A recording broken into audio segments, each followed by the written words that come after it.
نحمده ونصلي على رسوله الكريم اما بعد قال الله تبارك وتعالى ولقد يسرنا القرآن للذكر فهل من مدكر صدق الله مولانا العظیم۔ محترم سامعین گرامی، آج ہم جن قواعد کی طرف آپ حضرات کو لے کے جانا چاہتے ہیں وہ ہیں پہلی تختی، جس کو حروف تہجی کے نام سے بھی یاد کیا جاتا ہے، مفردات حروف کے نام سے بھی ان کو یاد کیا جاتا ہے۔ پوری تختی ہر ایک حرف کے مخرج کے ساتھ آپ حضرات کے سامنے پہلے تفصیل کے ساتھ آ چکی ہے۔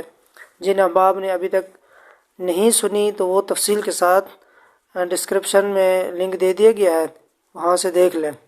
آج جو ہم آپ حضرات کے سامنے جو حروف اور جن قواعد کو آپ حضرات کے سامنے رکھنا چاہتے ہیں کہ پہلی تختی کے جو 29 حروف ہیں ان کے مختلف نام ہیں، آئیے ان حروف کی پہچان کراتے ہیں۔ نمبر 1، حروف حلقی۔ حروف حلقی 6 ہیں۔ کون کون سے؟ حمزہ، ہا، عین، حا، غین، خا، یہ 6 حروف ہیں حروف حلقی ان کو کہا جاتا ہے۔ ان کی مزید تفصیل آگے نون ساکن اور نون تنوین کی تختی میں تفصیل کے ساتھ آپ کے سامنے بیان کی جائے گی۔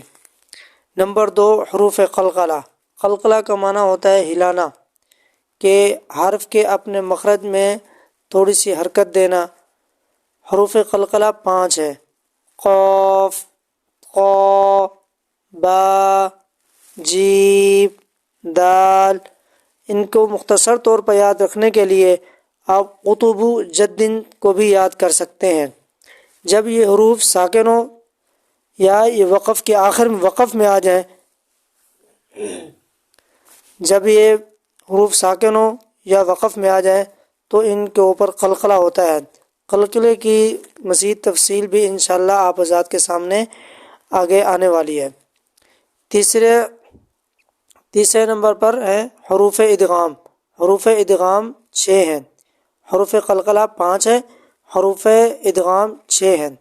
یا، را، میم، لام، واو، نون، جن کا مجموعہ یرملون ہے۔ ان کو حروف ادغام بھی کہا جاتا ہے، ان کو حروف یرملون کے نام سے بھی یاد کیا جاتا ہے، جن کا مجموعہ یرملون ہے۔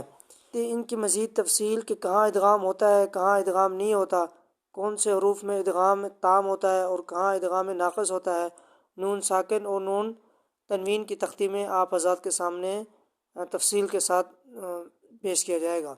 نمبر 4، حروف مستعلیہ۔ حروف مستعلیہ وہ حروف کہلاتے ہیں موٹے حروف۔ استعلاء کا معنی ہوتا ہے اوپر کو اٹھنا، ان کو ادا کرتے وقت آواز اوپر کو اٹھتی ہے۔ ان کو حروف مستعلیہ بھی کہا جاتا ہے، ان کو موٹے حروف بھی کہا جاتا ہے۔ ان کو حروف مفخمہ بھی عربی میں ان کو حروف مفخمہ بھی کہا جاتا ہے۔ یہ 7 ہے، حروف مفخمہ 7 ہے، خا، صاد، غاد، غین، طا، قاف، غا۔ ان کا مختصر طور پر یاد رکھنے کے لیے ان کا مجموعہ خص، ضغط، قذ، یہ بھی آپ یاد کر سکتے ہیں۔ نمبر 5، نرمی والے حروف۔ وہ حروف جن کے تعلق نرمی کے ساتھ ہے، ان کے اندر شدت نہ ہو، بالکل نرمی سے ادا کیے جاتے ہیں، وہ 3 حروف ہیں، ثا، ذال، ظا۔ ان تینوں کا مخرج ایک ہی ہے۔ نمبر 6، سیٹی والے حروف۔ سیٹی والے حروف 3 ہیں، زا، سین، صاد۔ یہ سیٹی والے حروف، ان حروف کے ادا کرتے وقت سیٹی کی سی آواز پیدا ہوتی ہے۔ نمبر 7، حروف اخفاء۔